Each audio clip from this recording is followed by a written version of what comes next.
Welcome back to your Networth Network.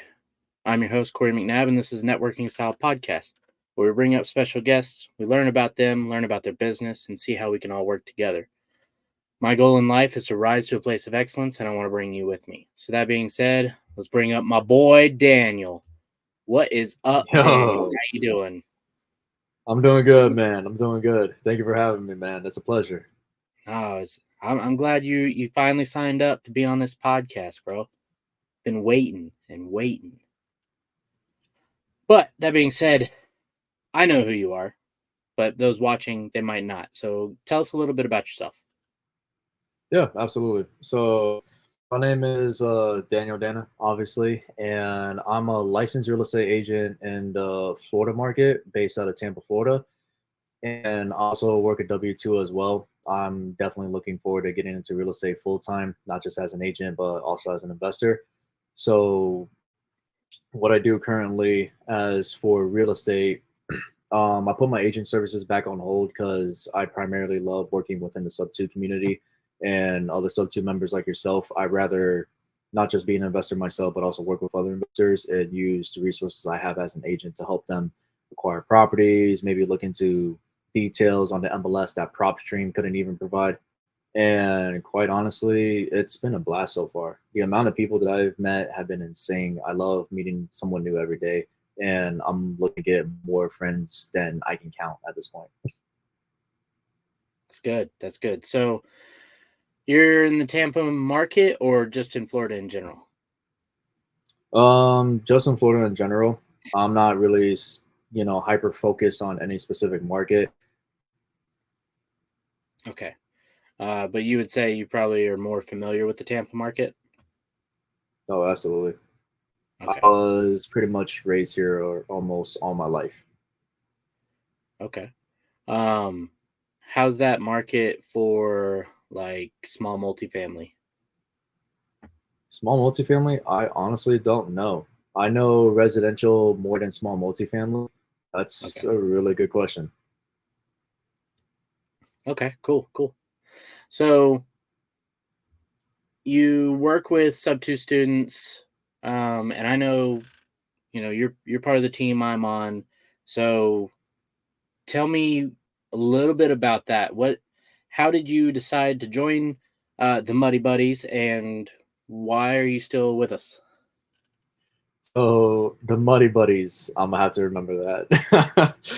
I honestly, I joined the Muddy Buddies through Bradley Lewis. Him and I connected through community camp last year that Pace hosted, and me and Brad pretty much hit it off instantly. There was also like a team setting of kind of like I like a treasure hunt something, an event Pace put on that required us to be in teams and like go seek out different things, take pictures at certain locations.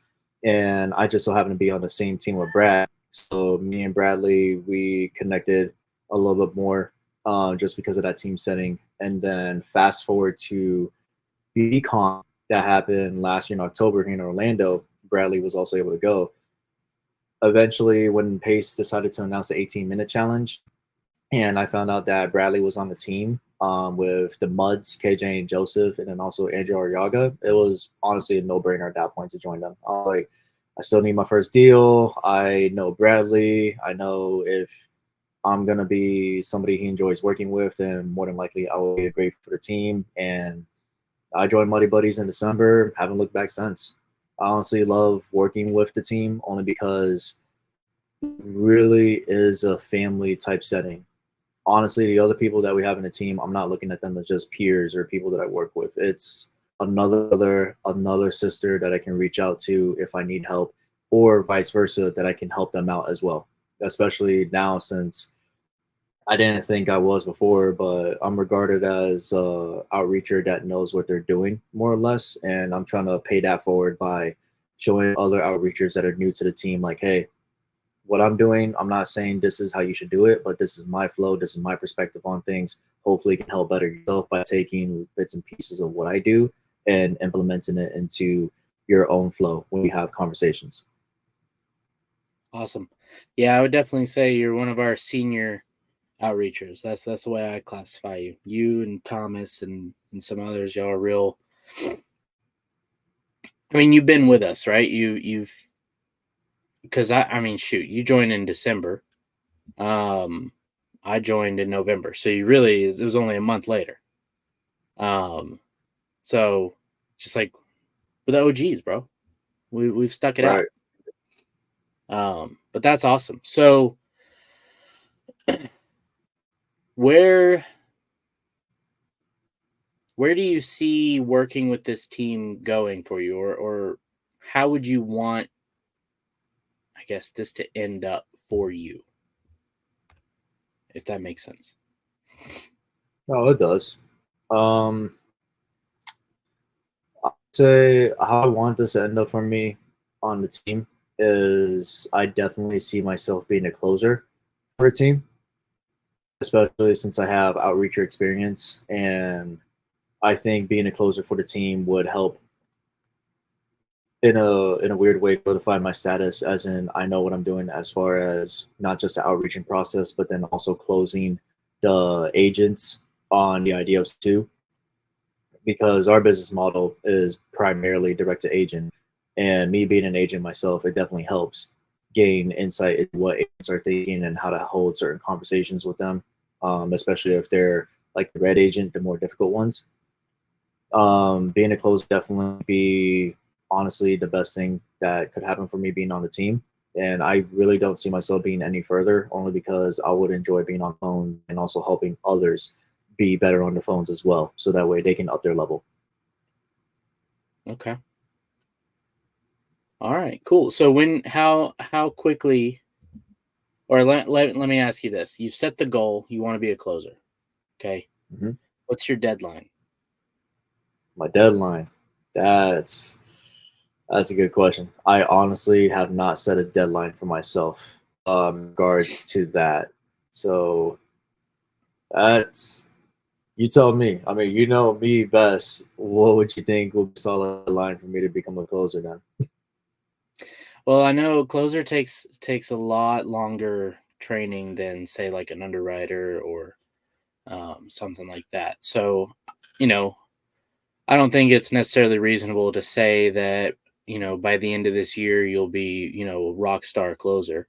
But I think it's fairly reasonable to say that by the end of this year you've graduated to that point that you are now focused on closing instead of outreaching as well. That's I coming can from definitely me see that though. for myself.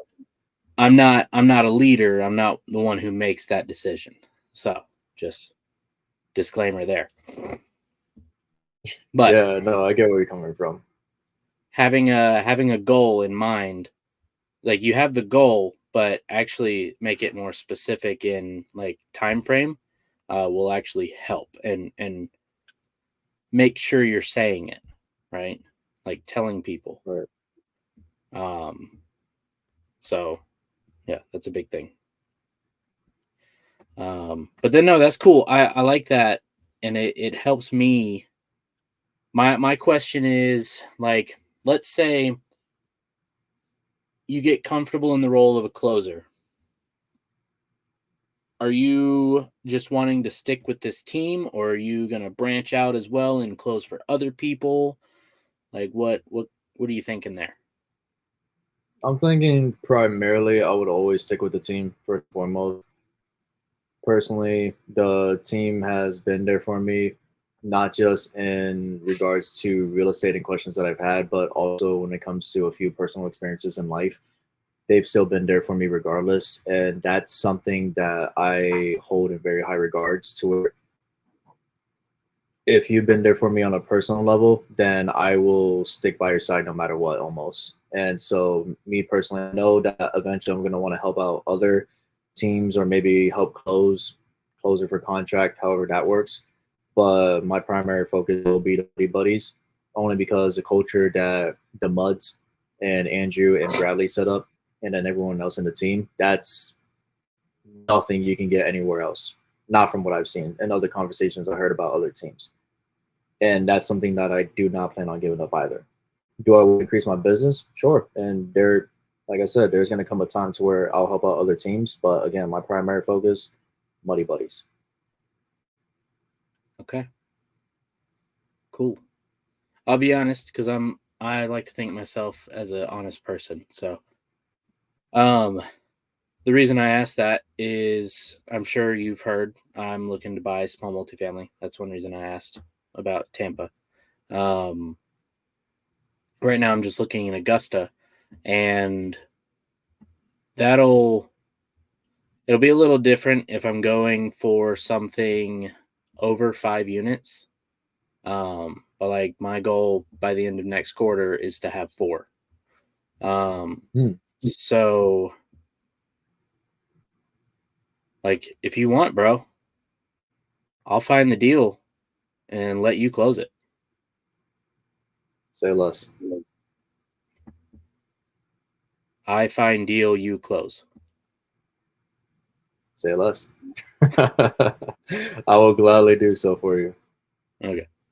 I don't know how to use less words there. Not great. No, I'm messing with you. But no, I'm glad you mentioned that because there's actually a couple of agents in my brokerage that definitely has, I want to say maybe 1 or 2 pocket listings of small multifamily recently. And yeah, for you, I can definitely get in touch with them to see how that will work out. And if we can make something happen, I'll get them for sure. Yeah, no, I'll do that. I need to analyze. They're in Tampa? Yes. Okay. I'll need to analyze the Tampa market real quick. But I'll do that after this. But guys, do you see this? Like, I know it's Monday, okay? But by the way, Daniel, I mean, I know it's not Monday for us, but when this comes out, it's Monday. So you guys watching or seeing this, it's Monday. And me and Daniel here are sitting here potentially doing a deal together. I know it's early, but like this is the beauty of networking. Okay. This is why I do this podcast, is to get in contact with people, have conversations, learn about them, like I said in my intro, and see how we can do business together. So this is fantastic. I love this. Okay. So, all right. So we know about Daniel. We know he joined the Muddy Buddies. It was the best decision he's ever made. He's so thankful that he got to be on a team with me. I mean, but no, like we know what he's doing. We know he wants to become a badass closer. But what I want to know is like we kind of know a small goal for you. Now we don't know a certain time frame, maybe the end of the year, maybe a little further in, but like what is an end of life goal for you and how do you get there? Oh man. End of life goal. I'm assuming you mean by like, I guess you could say retirement, when I plan to retire out of the game, if you will. Or So when I say end of life goal, I'm thinking like what's something that if you achieve, you're like, all right, I'm good, I can die now. fair enough then. I know what you mean then. For me, my end of life goal would be actually 2 different parts. Um and I'm gonna give you a little bit of backstory so that way can help you understand why. So like before I got into real estate, I was still in high school and whatnot. I've always enjoyed cooking and baking. Being in the kitchen is something that I definitely love. And so before I got into real estate, I thought about getting into the restaurant business, but honestly, it's a lot more cutthroat than I would like for it to be. Typically, if I'm in the kitchen, I find myself to be a little bit more patient, a little bit more loving, especially when I cook. So for now, I decided to do real estate only because it's definitely something that I don't mind being fast paced. Got to get with it. Something can happen, at one point in time, and you got to get things together within 5 minutes. Um, and it's something to where it's not like I enjoy it so much to where some bad things happen, I'm gonna fall out of love with it, like some people would do with their hobbies and passions. So, with all of that being said, one of my life goals that I would love to have is I'd love to have a restaurant, maybe a few restaurants, and be able to provide some pretty good food, like Instagram quality, if you will, maybe Michelin star, who knows. But at the same time, I want to be able to give back to some of the people to where if they can afford a full meal, or if maybe there's a homeless population wherever I decide to set up a restaurant at, there's at least certain times or days that I can just listen, here, eat. And it's not even going to be leftovers or something that's mashed up together. Like it's going to be some gourmet food that people who can't necessarily afford it all the time, like people who are in business like you and me can. I would love to provide that experience for them. And another life goal of mine is that my father, he told me stories of how when he was growing up, he was a migrant farmer. And being a migrant farmer means that depending on the season, you're going to different parts of the US to pick apples or to pick corn or to pick whatever is growing in season, depending on which region of the year you're. And until he was around 14, 15, he all he had was whatever his family had in the back of a pickup truck. They never had a solid place to stay in. And the places that they did stay in, it wasn't always the best of conditions. So what I would love to do to change that is me learning what I'm knowing from real estate now. I love to figure out which fields are more frequented by the migrant farmers, which ones are the more popular fields, and figure out which plots of land I can buy up and develop housing either via shipping containers or manufactured homes, who knows. But literally get it to like Airbnb quality, hotel room type of quality. I could care less if it comes out from my paycheck, what I make on a yearly basis, as long as your families that live in there are comfortable and they're enjoying amenities that they wouldn't even dream of enjoying.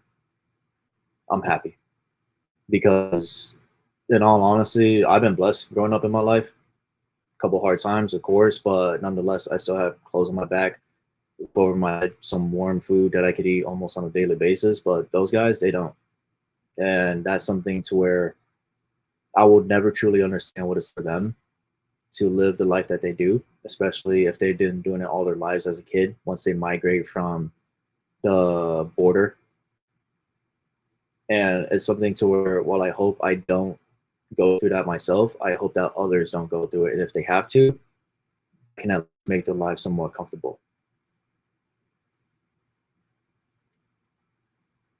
So, got a couple things.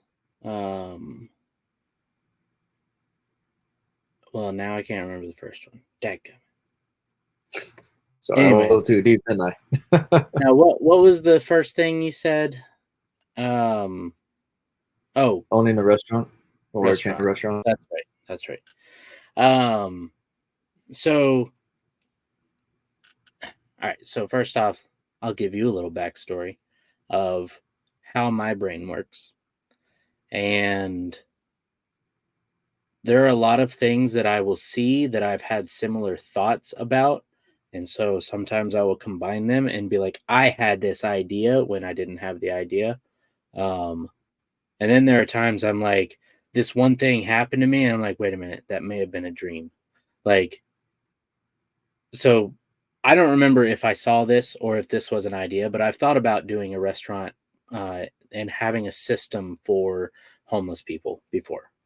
Um, and I can't remember if I came up with this or if I saw something like this, but basically it's a ticket system.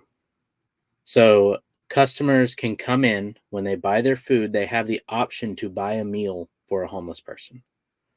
And when they buy that meal, a ticket goes on the wall. Okay. So a homeless person can walk in, pull a ticket off the wall, and get a meal. Right. I like So that. that might be an option.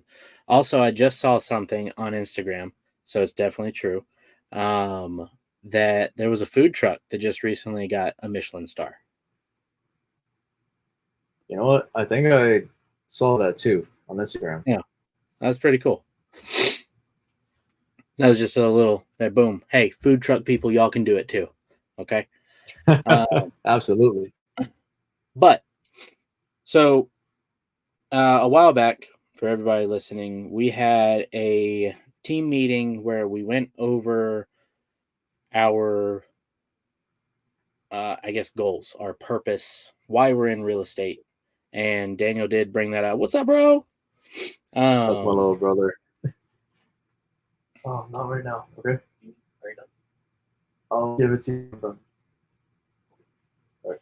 Love you. All good. Thank you for making a guest appearance. Um, but so, guys, we had a meeting where we talked about our purpose, and Daniel brought this up. Then, and I didn't really think much on it at that point because I was nervous. It was the first meeting I'd ever ran. So, but you say this, and so as you know, for me, a goal of mine is to change the food industry, and how people look at farming, right? Um, the way I envision this is, one, obviously, I'd have to have a profitable farm. Mhm. But the backside of that is I also kind of want to hijack Alex Hermosi's model and invest in other farms and get them up to profitability for a percentage, right? Right. So I like what you're saying, migrant farmers, and I did actually think you were making a pun when you were like, find out which fields they're in. And I was like, ha, like an orchard, like Right. boom. No, I get you. But I actually, now that I listen to it, I think that's actually what you were saying. So it's not actually a pun, but um, we could probably in the future, once you get that type thing going, set it up to where it's not just, hey, here's this housing for you near this land that you're working, but hey, here's some land. Like you say, hey, here's some land. We're going to start working on houses. Here's my boy Corey. He's going to help you build a profitable farm. And so now it's not just, now you have some nice houses and you got to work for someone else, right? It's boom. Now you've actually starting building a business. You have a business going. You're potentially increasing the probability that your kids and your kids' kids are going to thrive, right? Right. So Dude, I like that, man. I feel like everything, and I don't know if this is what uh you know just how God put it out for me or whatever, but I feel like every time I talk to people, I can see a way of my plans helping them, right? And in this case, my plans could help you and your goals, and vice versa. Your goals could help me and mine. So I don't know. Maybe that's just I'm attracting the right people. Maybe it's the mustache. I don't know.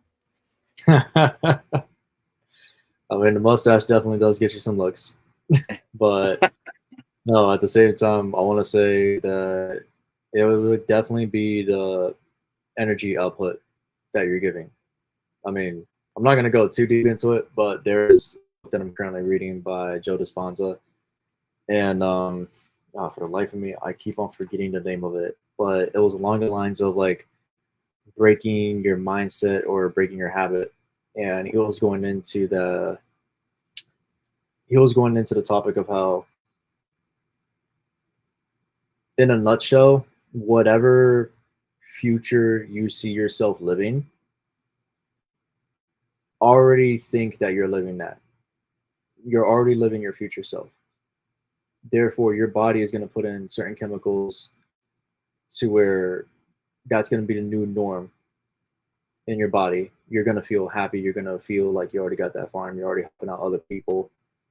And by default, through the law of attraction, many other people with that same wavelength, that same frequency, if you will, are going to be attracted to you without you even knowing who the heck they are, what their intentions are.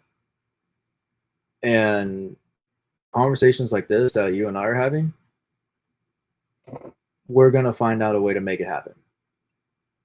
Now, it's funny that you mentioned the farming thing too, because I don't tell this much to a lot of people at all. But as it is right now, my sister, she would love to have a farm growing up. And on the next property that I'm thinking about moving to with me and my family, we would definitely love to have something of like an edible food forest in our backyard to where we can just wake up, go eat, have breakfast, whatever, but then apply that same concept for other homes, make a business out of it. And not just for edible food forests, but also for farming in general. And you telling Yeah. me that, I'm like, dude, like as much time as we spend together on the team meetings and calls and whatnot, we haven't even talked about that. And No. already we're homies at this point. Oh yeah. And so that's the other thing, dude. Like, so you're doing 75 hard. Um, what day are you on, by the way? Shoot, what day is today? Because I started at the first of this month. Today's the 23rd, so I'm on day 23. Nice. Okay, it's 25 for me, for phase one. So I I always assume that if you do 75 hard, you're gonna go through and just do live hard. You know, there are a few guys that I know that are like, yeah, I did 75 hard, but screw that, I ain't doing it again. And I'm like, well, then you didn't do it right. Okay. Right. Um, so, but I'm not going to force you to do phase one. But phase one of the things you have to do is a 10-minute visualization, right? And that Mm, is thinking about where you're going to be. You know, uh, Andy, he talks about when he started it, he imagined the type of car he was going to drive. He would imagine that white Lamborghini. He'd imagine how it felt to open the doors, to get in and sit down, what the interior looked like, driving up to the airport, getting out, getting into his private jet, like those types of things. That's what he imagined. And I think he said it was like, 3 years, 4 years later, or something like that. He actually did it. Like he lived the visualization that he was having, but he did it every day. Um, and so for me, pretty much every visualization that I've had since on phase one, it started with a morning routine. And I've caught myself because I pretty much imagine my morning routine in the house I'm in, which is not what I want to do. So I need to start changing that. I need to change it in a different house. Like the interior right. looks the same as my house currently, but the exterior is totally different. So I need to change it up a little more. But after I go through my morning routine, I step out on the front porch or I look through the windows and I look out at about 200 acres. And on that 200 acres, I see the pasture, which is actually a wooded pasture. Not like completely wood, it's like managed, it's grass in between trees and all this stuff, right? And there are Right. certain benefits to that. Um, from there, you see the cows, the chickens, the pigs, sheep, all that stuff. And then you move on and you have mainly, I guess, the meat and potatoes of the farm, which is it's a giant food forest. Within the food forest, there are actually houses. Okay. In those houses are the people who live on the farm that help work the farm. Right. Um, and it's super simple. You can take what you need, but we also have systems to set up, because we want to sell to people to have farm fresh food and all that stuff. Um, so everything in my vision when it comes to a farm, I'm not talking monocropping. I'm not talking, an orchard of rows of trees. It's more like you take a step and from the pathway, you can reach berries, carrots, herbs, an apple from the tree. Like they're all right there together. It's actually called guilds. Um, Hmm. there's that. Um, But that brings me to my question. Where is this next property you're going to buy? Whew. I know it's gonna be in Florida. That's for sure. And Mm. the reason being is because um, we're definitely doing the family compound. Me and my family. I mean, currently I still live with my parents and my brother and sister. One of them you just saw walking through earlier. And depending on how big of a family compound we want would probably determine the land that we want to have, especially with the edible food forest and the farm, possible pasture. That would probably give us an idea of where in Florida that we want to move to. Now, me personally, I will always claim Tampa as my city. I grew up around the area. I can't say I lived in the city, but I've always grew up in the suburbs of Tampa to where it's just been literally my life. And I have traveled to other places too, but nothing like Tampa. If I could have like land and be like maybe hour away from Tampa, I'll be happy as anything. Other than that, whatever the universe feels right in doing for me. Gotcha. Okay.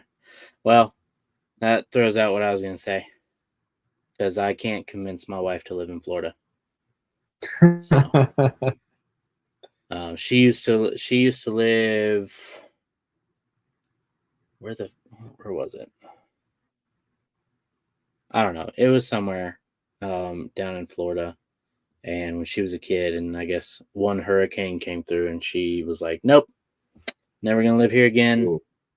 So, yeah, it takes yeah, a special kind of person to go through hurricane. But yeah, we're thinking like we like the North Georgia area, like we like the hills and mountains and stuff. We might actually look maybe just across the border up in Tennessee, for our next property. So we'll see. no kidding. Yeah. I hear Tennessee is really, really nice, especially with not just the landscape, but also like the insurance as well. I got a couple buddies of mine. They lived in Tennessee, and they're telling me like car insurance and mortgage insurance or house insurance, like half of what it is in Florida, maybe even less. I can only Well, imagine that like I can Georgia is see. probably up there You too. guys had a lot of people move in the last few years. Yeah, from what I understand, it's mainly the Californians, the Canadians, and some people from New York. But Yeah. the Canadians, because we have the Lightning, the hockey team, and what I found out the other day, well, not the other day. What am I saying? That's actually last year. I do that A too. couple buddies of mine. Glad I'm not the only one. I found out that there's a lot of Canadians that what they'll do is they'll catch a flight from Canada straight down to Tampa to catch a hockey game, and then they can fly back from Tampa on like non-stop flight a few hours later back to Canada where they're from. And then certain occasions, it's cheaper than then to do an Airbnb or a hotel stay down here. And that's just because of the cost of living that they had in Canada. But then on top of that too, because how their job, how their lifestyle is set up for them to do so. And some of the Canadians that would do that frequently are like, you know, we love Tampa, let's move down here. Tampa, the way it is now, was not like this 10 years ago, almost 5, 6 years ago. But what kickstarted everything, in my opinion at least, and for what I've seen and experienced, Tom Brady with the Buccaneers put us on the spotlight for the whole entire US, especially people that are part of the football community. But then from there, the influx of people that want to do business in Tampa, not just on a domestic level of here in the US, but then also on an international level because of the Canadians. And from there, it's insane. It's building up in a way that I've never seen it before. And where I live at right now, there's a lot more suburbs, a lot more businesses around the area to the point to where it almost feels like it's becoming oversaturated if you were to build horizontal still. So now it's just a matter of time to when the suburbs are knocked out and then it's skyrise condos. And Tampa, they're going through it right now too. I mean, I'm not sure if you keep up with Tampa news or not, but people that live in Tampa, you guys definitely know what's going on. We have a Ybor City, and there's like a dock that next to Ybor. They're slowly but surely they're gonna tear down the dock, and they're gonna start building skyrise around the area. They're going to make it like a very affluent area, similar to St. Pete, Clearwater. If you know those two, how they had the skyride buildings and then they piers, docks for boats and whatnot. Imagine that concept in Tampa now. And that's how quickly things are developing here. I'm not used to seeing cranes on daily like 5 years ago, but now it's like, well, we're building something constantly. And it's insane. Yeah. Now the hurricanes, I'll admit, I can see where your wife is coming from. Like I said, it takes a special kind of person to get through one, but I mean, if she likes a party, tell her, hey, hurricane party doesn't hurt. Throw a barbecue in the garage with the door open, the rain coming, it's a vibe. Jeez. Yeah. No. No. I want to go to a more southern area, simply because you can grow more. Very true. Like honestly, I think it's south. Well, I know in Charleston, South Carolina, is actually a growing zone. You can grow like mangoes and stuff like that. No kidding. I didn't know That that. goes down into southern Georgia as well. But I've been to southern Georgia. I don't want to go there. So maybe out in the middle of nowhere, but I don't know. Well, that's awesome, man. I like hearing about what you're thinking. I like trying to be able to um, fit it together with how I view things, see how we can work together. Is there anything else? Sorry, excuse me, that you want to talk about before we get into the last section of the podcast? Not really. The reason why I say that is because as it is right now, just I'm hyper focused on real estate, and if it's not real estate, it's my W-2, and if it's not W-2, it's 75 hard. Almost the same mindset as you're in. Now, if it wasn't for 75 hard, I would definitely talk about a few more things like cigars, coffee, and whatnot. But dude, it's gonna turn this podcast into like 2-3 hours, and I don't want to do that to you. Not Uh, until we get there. yeah, we'll save that for another podcast down the road. Yep. Um, awesome. Well, let's jump into the last few questions. First off, what made you want to be on the podcast today? Oh man, I mean, I get to hang out with the homie first and foremost, Corey, for crying out loud. I mean, I say as like us hanging out, being boys. Yeah, we're states away, but at the same time, we're still hanging out and chilling. But on top of that, too, um, just putting myself out there. I mean, believe it or not, I was a little bit more introverted than you see me now on the team. I'm kind of like, please don't talk to me unless I know you. But this is helping me break out of my shell a bit more than I thought I would. And so, between hanging out with you and breaking out of my shell, those are really the two biggest reasons. Awesome. Well, I gotta ask this question because it's on here, but I think we're gonna fix this here soon. But why aren't we doing business together outside of the team? Oh man. So outside of the team, why aren't we doing business together? I think it's because of on me not reaching out to you like I should. You put yourself out there. So it's like, hey, here's my if you need anything, if we want to do anything, let's do something. And I'm like, oh cool, I got another person I can do business with. But I haven't done so. And I'm gonna take responsibility on that. Okay, I like it. I like it. But that being said, I think we just figured something out, right? You had mentioned you got a Right. couple people look that have small multifamilies in the Tampa market. I've got to do a little homework first to see if because my partner is my wife. Okay, she's the cautious one. Me, I'd be like, hey, let's go jump in this lake. That looks cool.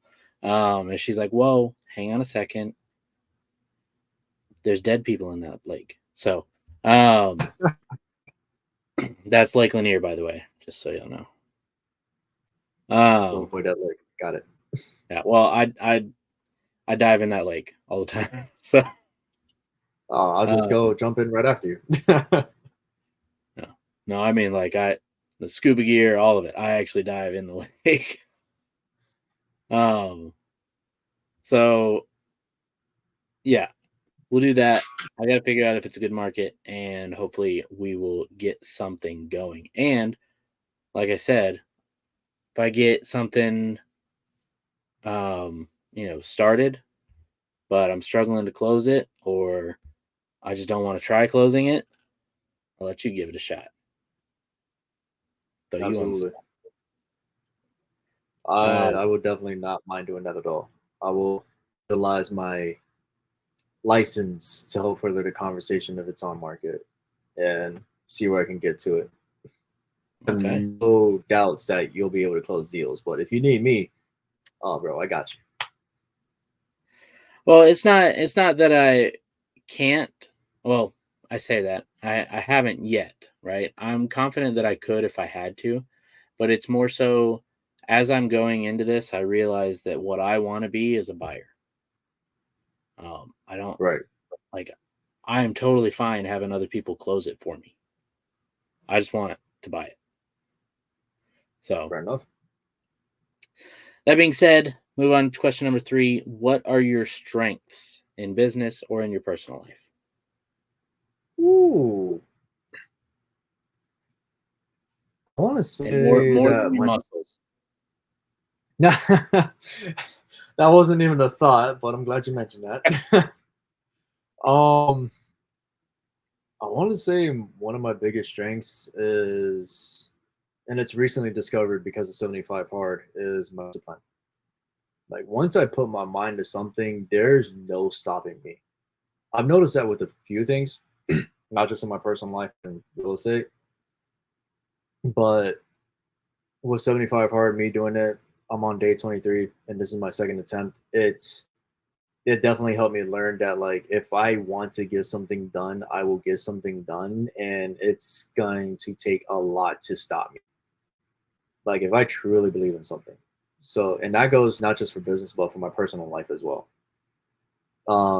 Such as like if I want to lift up a certain weight at the gym, oh, I'm gonna lift up that certain weight at the gym. But then going into business, I want to say another strength of mine is not nowadays at least not being afraid to reach out to somebody to help out another person, being a connector, if you will. I know that a lot of people tend to get a little bit timid and they're like, oh, like I don't know, this will work or this is the right way to do things, at least from conversations and people that I've interacted with, which isn't a bad thing. That's completely fine. We need introverts in our life, or integrators, if you will. But we also need more people of like, I know someone that could possibly help you out get that multifamily in Tampa, such as the other real estate agents in my brokerage. We need more people to connect others. And I want to say that's definitely a huge strength. It's and I'm not trying to say that like to put myself on a high pedestal. Anybody can do it, but it goes into in a way, how far you're willing to help out the other person. And I'm always about helping out the other person, which is my third strength for business, but also my second strength for personal, if you want to get technical. Okay. I will when I get it if I get an opportunity, I always want to help out the other person no matter what. Um I'll admit there's sometimes bad days to where it's like I don't want to. I'm pretty sure everybody has those, but at the same time, if it's like, oh, somebody's like having a rough day and they're like tired, they're falling over themselves, hey, I'll cup of coffee, help you out, you know, try to get going. Or if they're hungry, yo, sandwich. little things like that. Yeah, yeah. That's good. So on the flip side then, what are your weaknesses? Ooh, I I get in my head too much. So as much discipline that I found out that I have, there's also a very, very dark contrast to it to where I am my own worst enemy. Um, so you know how like on the role plays that we do with the team, we'll do a role play, and then the first question that the other person will always ask is, okay, well, we're on our worst critic. How do you feel like you can do better? Almost constantly, on a daily basis, why did I do this? Why couldn't I have done it differently? And was this the best way to do it in the first place? And it could be for any little thing, almost. Like, I hate to say it, but that's my biggest weakness, to where I get in my head often, and like I'm always asking myself, like, why, just why? Like, why did you do it that way? And why couldn't you have done it something better? Why couldn't you have done it more efficiently? Something as simple as, like, why did I choose to make eggs at 8:05 a.m. when I know that I have to be at work at 8:30 and it takes me 20 minutes to get to work? Something along those lines. Okay. So I think it's interesting you count that as a weakness.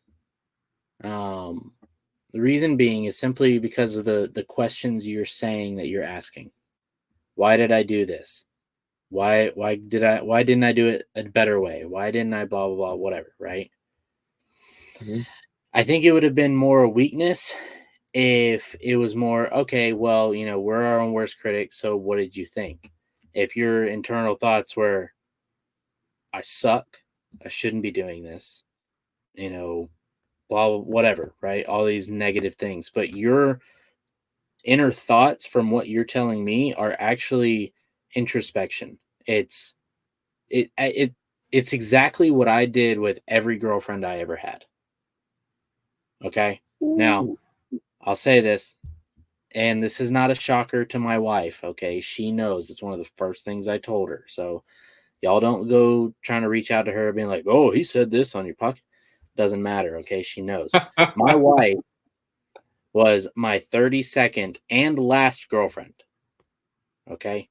So every girlfriend I had before that, all 31 of them, after the relationship, I asked myself, what could I have done better? Doesn't matter Mm. who broke up with who, doesn't matter how it ended, if I was distraught, if she was distraught, it didn't matter. It was what could I have done better within that relationship that I can carry on to the next one. And now I'm married happily.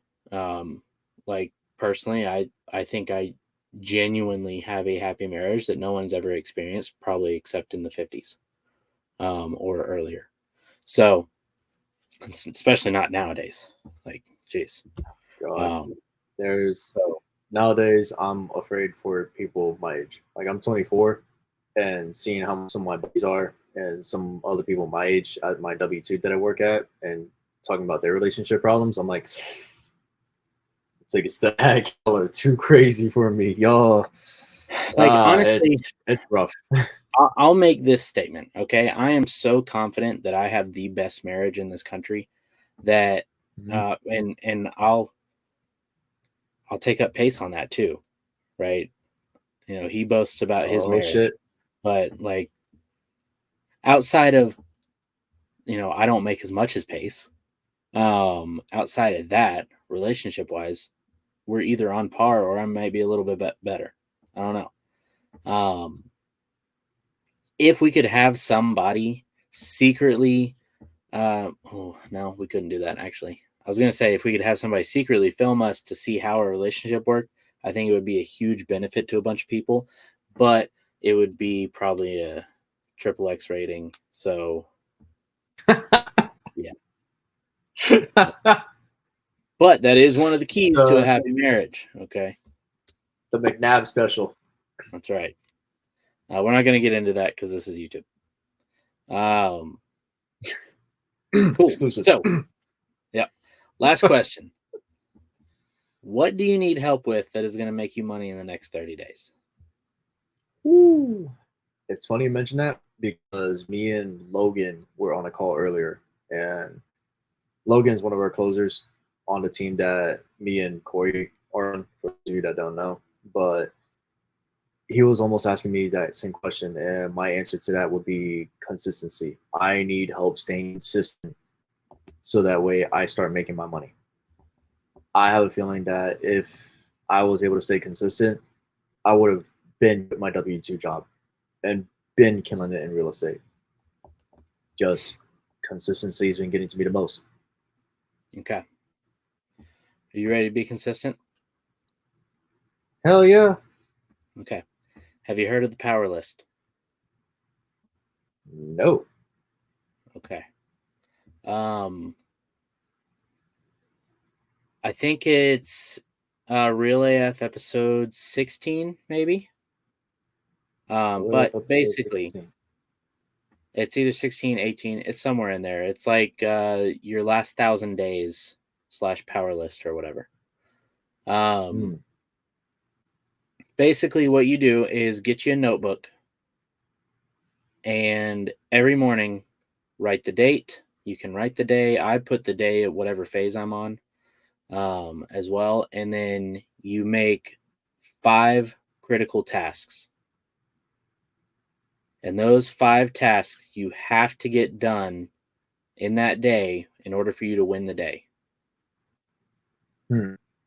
Okay. And in his book, the book on mental toughness, he actually says get detailed, right?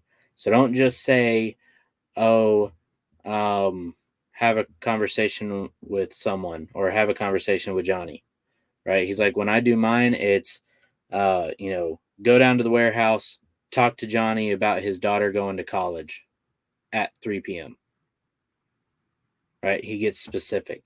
Set that intention. Right. These are the 5 things I have to do today in order to win the day. And then as you go through, once you complete everything, you've checked off everything, put a big W on the bottom of the page. Go to the next one, the next day. Over time, if you say out of a week, you win 5 days and you lose 2, overall, that's a win for that week. You do that enough, oh, now you've won a month. Keep going. Oh, now you've won half a year. Oh, now you've been winning for a full year. Like, it is a huge confidence boost, but it's also a way to track that you're consistent. Now, he recommends that you have one item that you basically want to make a habit,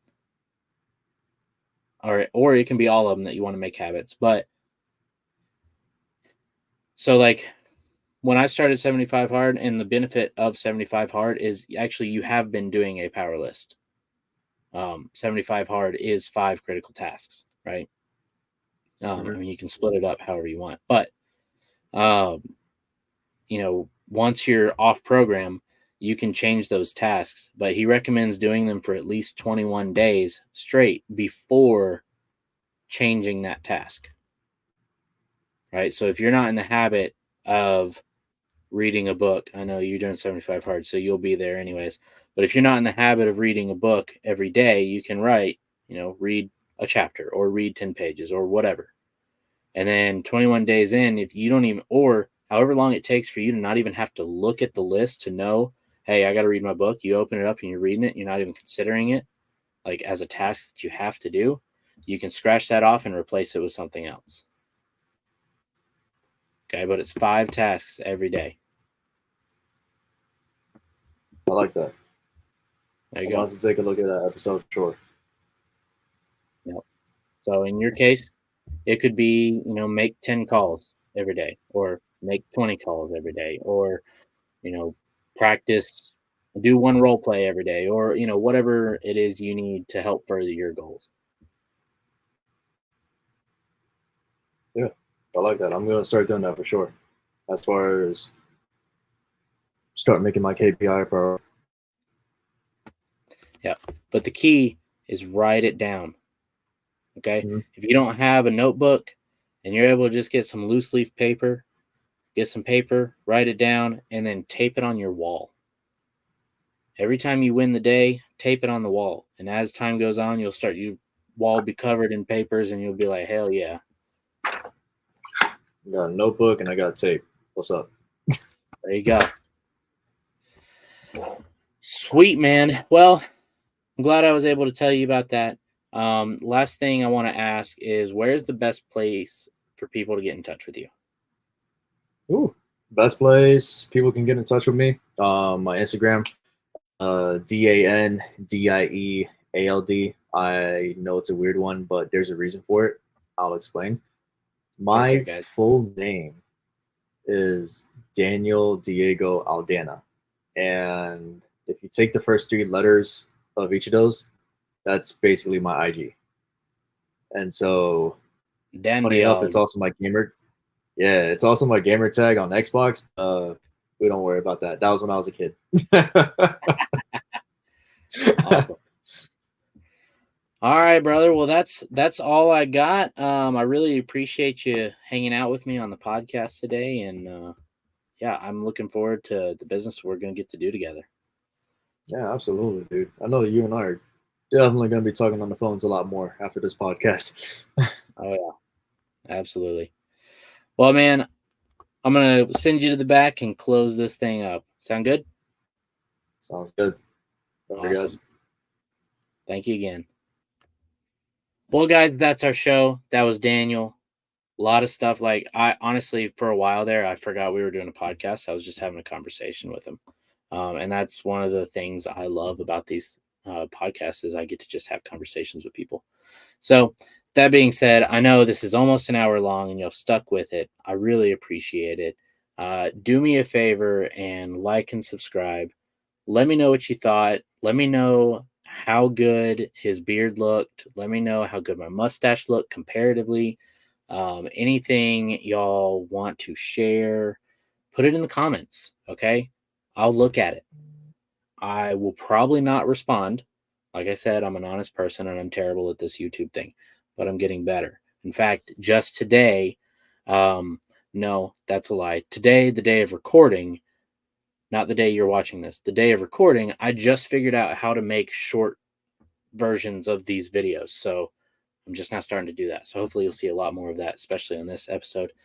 That being said, that's all I got for you. I really appreciate you hanging out with me. And until next time, have a wonderful day.